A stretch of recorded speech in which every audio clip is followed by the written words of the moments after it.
Jika Anda perhatikan satu pola yang hampir selalu sama di banyak organisasi. Saat orang ingin resign yang dipanggil HR. Saat performa turun yang ditanya HR juga. Saat budaya tidak terasa hidup yang disalahkan HR.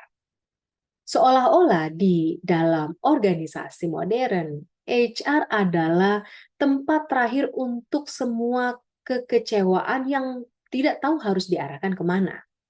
Dan ini menarik, karena jarang sekali kita mendengar pertanyaan yang jujur seperti, apakah keputusan strategis kita memang masuk akal? Apakah cara kita memimpin manusia masih relevan? Yang lebih sering terdengar justru, HR-nya kenapa sih?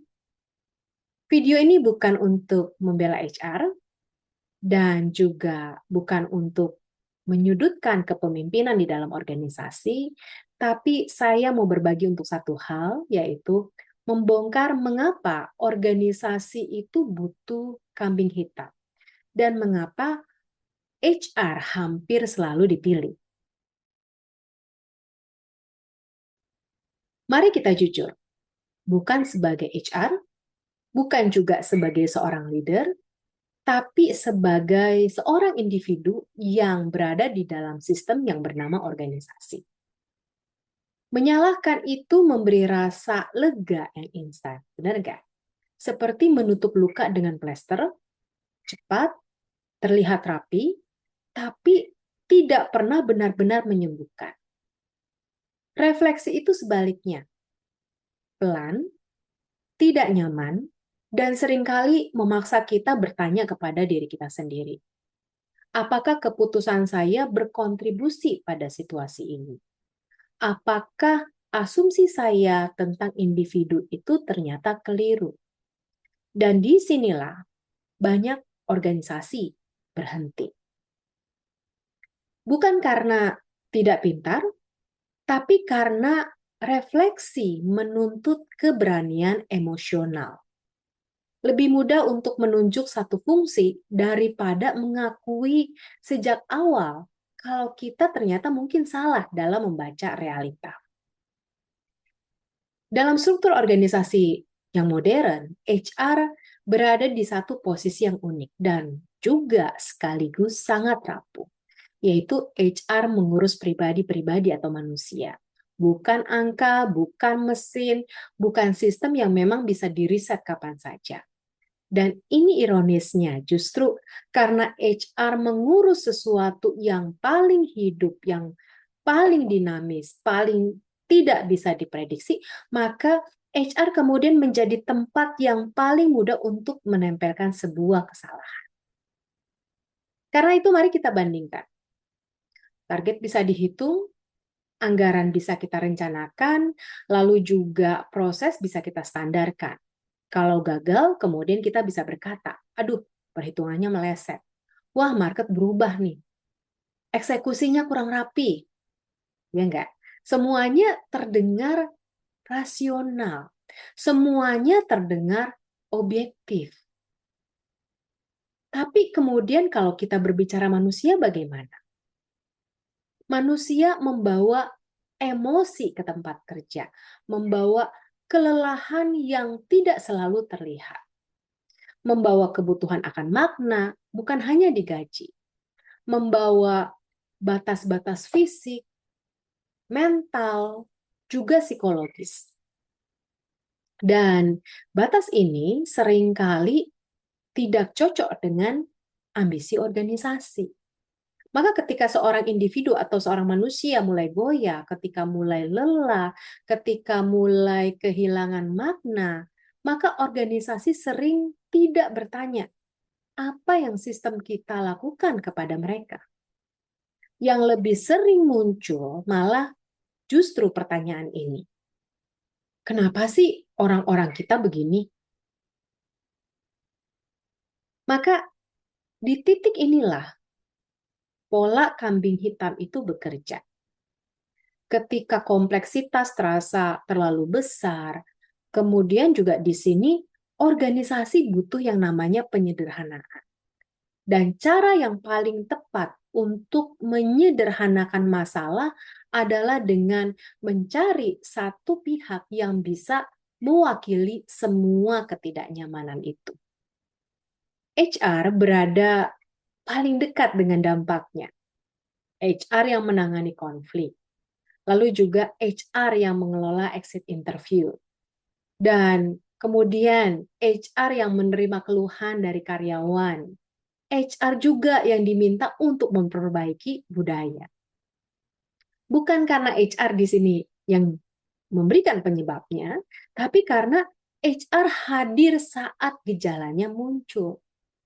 Dan dalam banyak organisasi, yang paling dekat dengan gejala yang sering dianggap penyebab, itu HR. Padahal itu keliru. Yang jarang disadari adalah ini. Menyalahkan HR seringkali bukan soal HR, tapi itu adalah sebuah mekanisme pertahanan organisasi untuk tidak berhadapan dengan pertanyaan yang lebih dalam. Pertanyaan tentang cara kita dalam mengambil keputusan, tentang gaya kepemimpinan yang kita anggap dalam tanda kutip normal, tentang ekspektasi yang kita sebut ini adalah standar. Karena begitu organisasi benar-benar mau melakukan refleksi, maka tidak ada lagi satu fungsi yang bisa disalahkan. Yang ada adalah hanya satu kesadaran yang tidak nyaman, bahwa masalah manusia seringkali ini adalah pantulan dari cara kita membangun sebuah sistem di dalam organisasi. Ada satu kenyataan pahit yang jarang dibicarakan secara jujur juga di dalam organisasi. Bukan karena tidak tahu, tapi karena kalau kita bicarakan banyak hal yang harus dipertanggungjawabkan. Kenyataannya itu sederhana, bahwa sebagian besar HR tidak berada di ruang tempat arah ditentukan. Mereka tidak duduk ketika strategi bisnis dipilih. Tidak selalu hadir saat target ditarik setinggi mungkin. Tidak ikut menentukan struktur mana sih yang perlu dipangkas dan mana yang harus dipaksa bekerja double. HR-nya masuknya setelah itu, setelah semuanya diputuskan. Dan di titik itu, perannya bukan lagi merancang arah, melainkan menyesuaikan manusia dengan keputusan. Sekarang mari kita lihat alurnya. Strategi ditentukan di ruang direksi, ya kan? Kemudian target disepakati di rapat manajemen. Lalu struktur organisasi dikunci di atas kertas. Semuanya kelihatan rapi, betul ya? Semuanya juga terlihat logis. Semuanya terlihat masuk akal dari sudut pandang angka. Lalu kemudian HR dipanggil. Tolong ya siapkan orangnya. Tolong ya pastikan timnya siap. Tolong ya cari cara supaya ini bisa jalan. Ya, kalimat-kalimat ini terdengarnya netral, terdengar profesional, bahkan terdengar kolaboratif. Tapi di balik itu ada satu asumsi besar yang jarang disadari. Bahwa individu atau manusia selalu bisa menyesuaikan diri dengan keputusan apa yang dibuat di atas. Masalahnya, tidak semua arah itu manusiawi. Tidak semua target mempertimbangkan kapasitas nyata.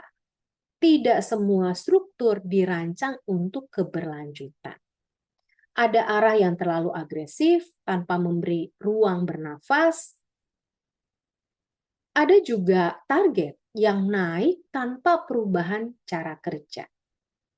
Ada struktur yang efisien di atas kertas, tapi melelahkan di lapangan.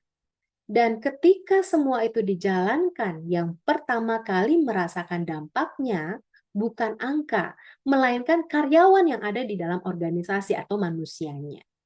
Mereka mulai kelelahan. Manusianya yang mulai kehilangan rasa aman. Manusianya yang mulai bertanya dalam diam, saya masih dihargai nggak sih sebagai manusia?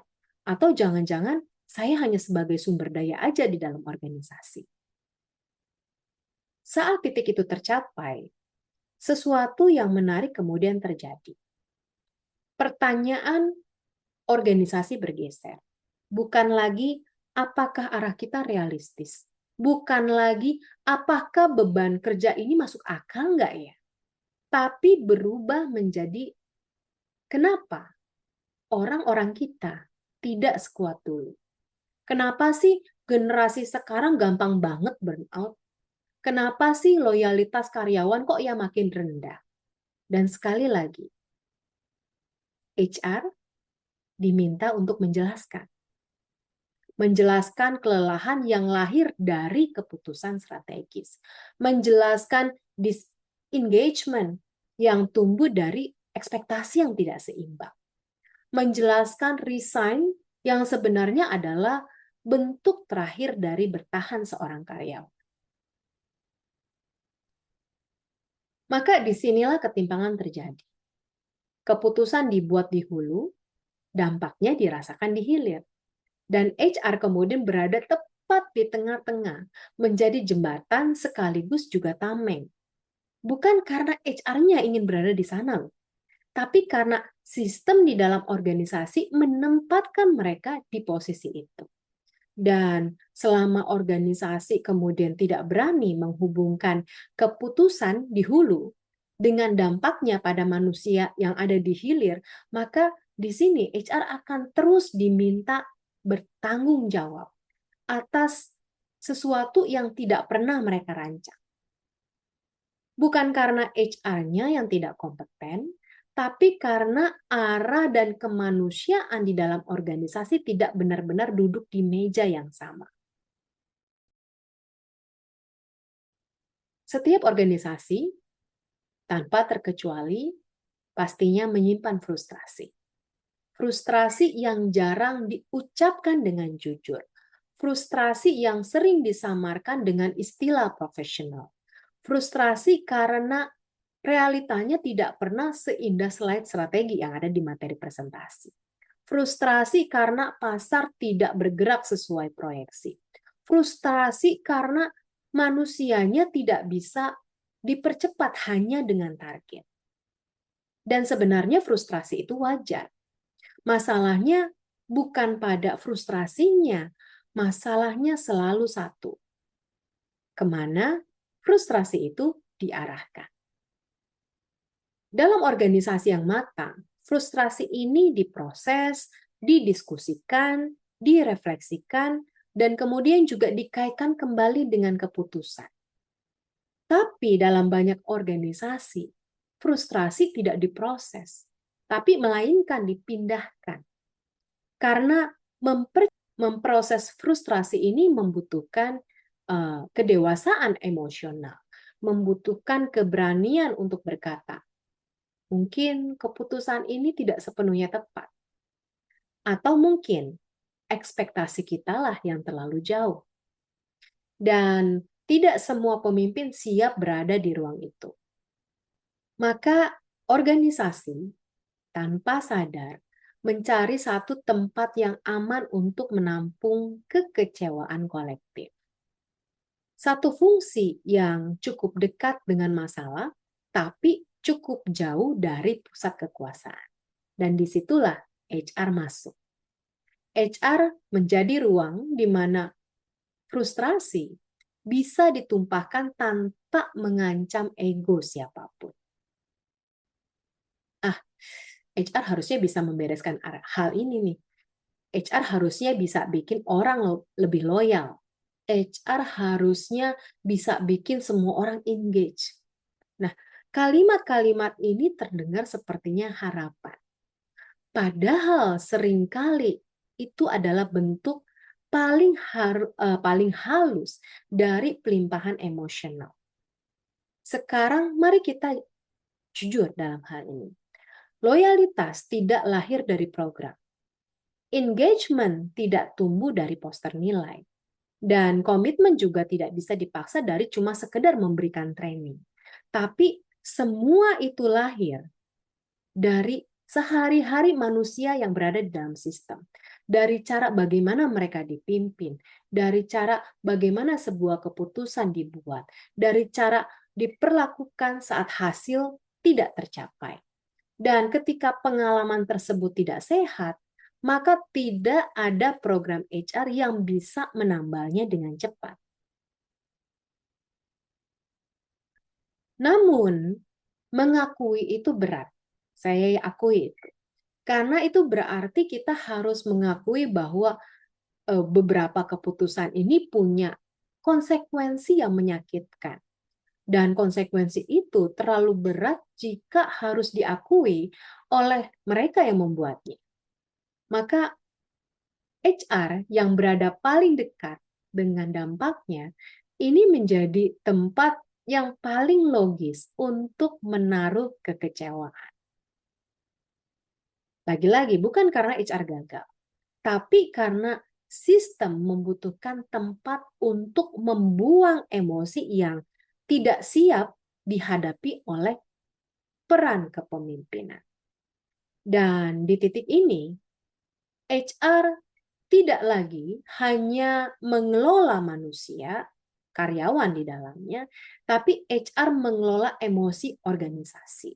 Dan selama peran itu tidak disadari secara jujur, maka HR akan terus kelelahan, bukan karena HR-nya kurang kompeten, tapi karena menanggung beban yang seharusnya diproses di level kepemimpinan atau level atas. Bagian ini penting, bukan untuk HR, tapi untuk siapapun yang pernah berada di ruang atau level pengambilan keputusan. Karena disinilah banyak organisasi melakukan kesalahan berpikir yang serius. HR hampir selalu berada di wilayah akibat, bukan di wilayah akar. Dan perbedaan ini bukan sekedar istilah. Ini menentukan siapa yang disalahkan dan siapa yang bertanggung jawab. Sekarang mari kita melihat lebih dekat. HR mengelola konflik, tapi jarang ditanya keputusan apa yang menciptakan konflik itu. HR mengelola turnover, tapi jarang dievaluasi ekspektasi kerja seperti apa sih yang membuat orang akhirnya pergi dari perusahaan.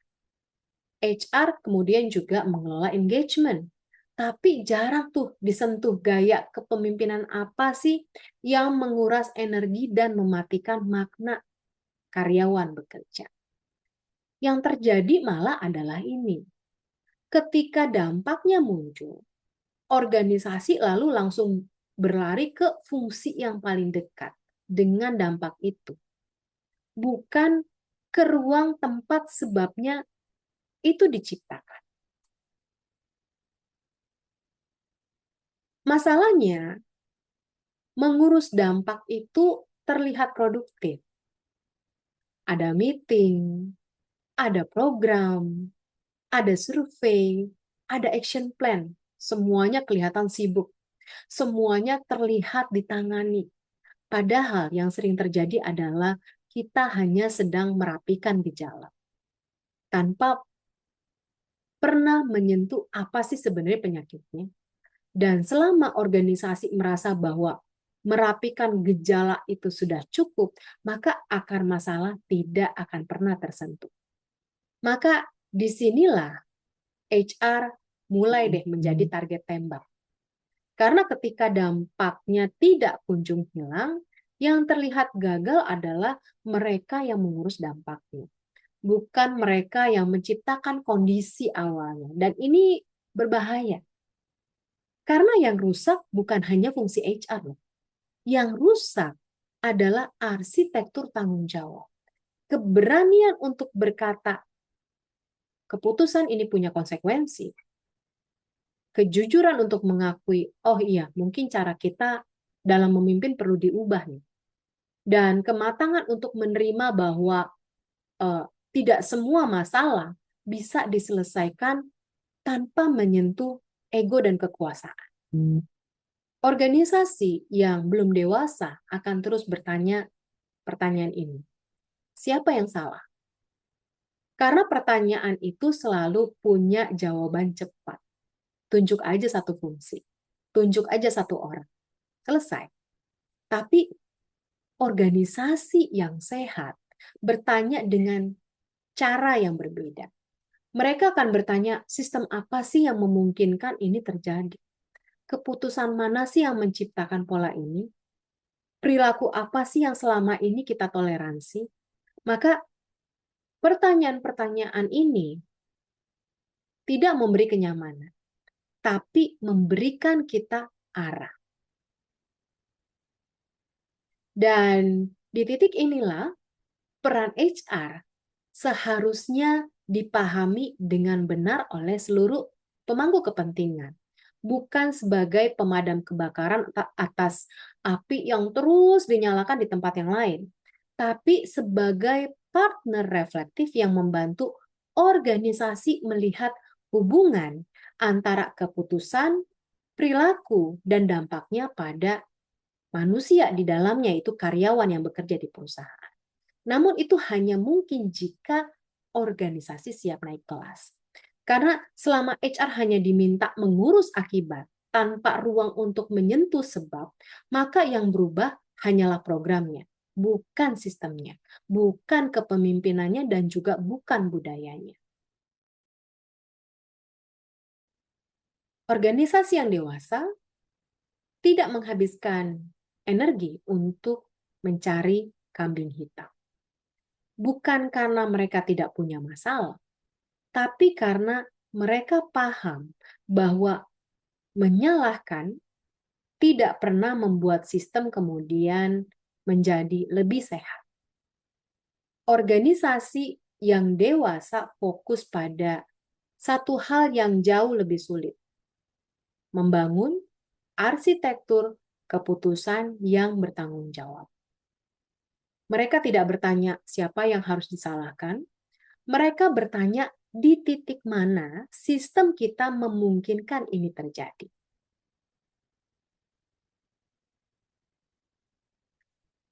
Dan pertanyaan-pertanyaan yang mereka ajukan tidak pernah ringan. Apakah arah kita benar-benar jelas atau hanya terlihat jelas di slide presentasi? Apakah perilaku pimpinan kita konsisten atau hanya konsisten di town hall, tapi berbeda di ruang rapat tertutup? Apakah nilai yang kita tuntut ini benar-benar dicontohkan enggak? Atau hanya dipajang di dinding kantor, tanpa kemudian pernah hidup di keseharian di perilaku kita? Pertanyaan-pertanyaan ini tidak mencari pembenaran tentunya. Pertanyaan ini mencari kejujuran. Ketika HR terus-menerus dalam hal ini disalahkan, maka itu jarang sekali tentang kompetensi HR. Tapi lebih sering adalah bahwa ini tanda bahwa organisasi belum siap untuk bercermin. Belum siap untuk melihat bahwa masalah manusia seringkali adalah bayangan dari cara kita memimpin. Bayangan dari keputusan yang dibuat terlalu jauh dari realita di lapangan. Bayangan dari ekspektasi yang tidak pernah diimbangi dengan dukungan yang memadai. Bayangan dari perilaku yang ditoleransi karena dianggap, oh hasilnya masih oke. Maka organisasi yang belum dewasa biasanya mencari ketenangan dengan menyalahkan orang lain, menyalahkan fungsi lain. Organisasi yang matang mencari pertumbuhan dengan melakukan refleksi. Dan refleksi selalu datang dengan harga. Harga berupa ego yang harus diturunkan. Harga berupa asumsi yang harus direvisi. Harga berupa keberanian untuk mengubah cara memimpin yang selama ini dianggap normal. Dan tidak semua organisasi ini siap membayar harga tersebut. Karena menjadi dewasa sebagai organisasi berarti menerima satu kenyataan yang sederhana, tapi sangat tidak nyaman, bahwa kualitas karyawan atau manusianya di dalam organisasi tidak pernah jauh berbeda dari kualitas kepemimpinan di atasnya. Jadi, selama organisasi ini belum siap dalam menghadapi kenyataan tersebut, maka kambing hitam ini selalu dibutuhkan. Maka organisasi yang dewasa tentunya tidak sibuk mencari kambing hitam. Bukan karena mereka lebih baik, tapi karena memang mereka lebih jujur. Mereka memahami satu hal sederhana, yaitu bahwa menyalahkan tidak akan pernah memperbaiki sistem.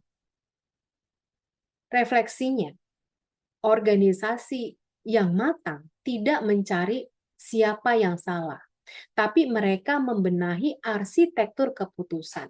Mereka berani bertanya dengan tenang, tanpa defensif, apakah arah yang kita tetapkan benar-benar bisa dijalani oleh karyawan kita nggak ya? Apakah perilaku pimpinan kita konsisten tidak? Atau hanya tampak rapi di permukaan? Apakah nilai yang kita tuntut benar-benar kita hidupi tidak? Atau hanya kita wariskan ke HR untuk dijelaskan? Ketika HR terus disalahkan, itu jarang sekali, lagi-lagi, jarang sekali soal HR. Itu hampir selalu tentang organisasi yang belum siap bercermin. Belum siap melihat bahwa masalah pribadi, masalah manusia seringkali adalah pantulan dari cara kita memimpin. Pantulan dari keputusan yang dibuat terlalu jauh dari realita. Pantulan dari target yang tidak pernah bertanya berapa sih harga kemanusiaannya. Pantulan dari gaya kepemimpinan yang terlihat tegas di atas, tapi terasa melelahkan di bawah. HR bukan kambing hitam. HR adalah cermin Anda. Dan tidak semua organisasi siap berdiri cukup lama di depan cermin itu. Karena cermin tidak pernah berteriak. Ia hanya memantulkan. Dan pantulan itu tidak selalu nyaman bagi mereka yang belum siap bertanggung jawab.